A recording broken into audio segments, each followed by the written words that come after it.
थोड़ा समय आपसे क्षमा भी चाहूंगा कि समय का भाव कम है, समय का भाव है, इसलिए समय का ध्यान देते हुए अपनी बातें को रखेंगे। जुवेद बागी जी, धन्यवाद।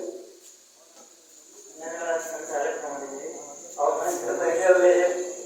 IPS के संस्थापक अरविंद जी और तमाम पदाधिकारी और सामने बैठे हुए साथियों सभी को क्रांतिकारी सलाम। मैं बनारस, आज मेरे पास समय का अभाव था, लेकिन फिर भी इस प्रोग्राम को देखकर कहा कि मुझे जाना चाहिए।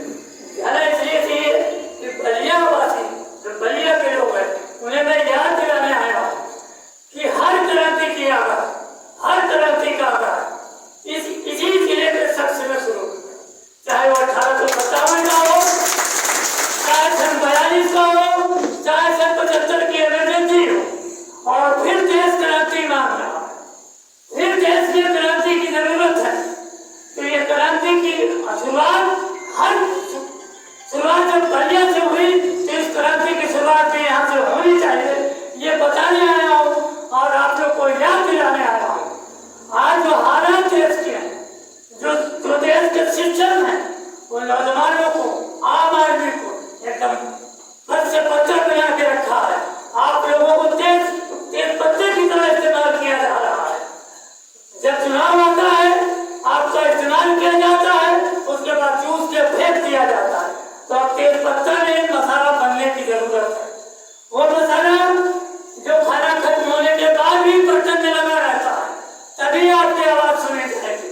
आज जो नौजवानों की हालत है, जो देश में रोजगार नौकरियों की हालत है कि आज हमारा नौजवान ज्यादा ठोकरे खा रहा है, न कहीं नौकरी है, न कहीं रोजगार है। आज नौजवान डिप्रेशन शिकार हो रहा है, गलत कामों में लग रहा है। तो इन सब बातों के लिए आप नौजवानों को एक साथ आना पड़ेगा। ये राजनीतिक पार्टियां आपको धर्म, जाति, तमाम चीजों में बांट कर आपको तेज पत्ते की तरह इस्तेमाल कर रहे हैं। तो आप लोगों को एक साथ जुड़ना होगा, एक प्लेटफॉर्म पर खड़ना होगा। और खास करके बलिया के नौजवानों को आह्वान करता हूँ कि बिना क्रांति का कुछ होना नहीं है, क्रांति लाना होगा।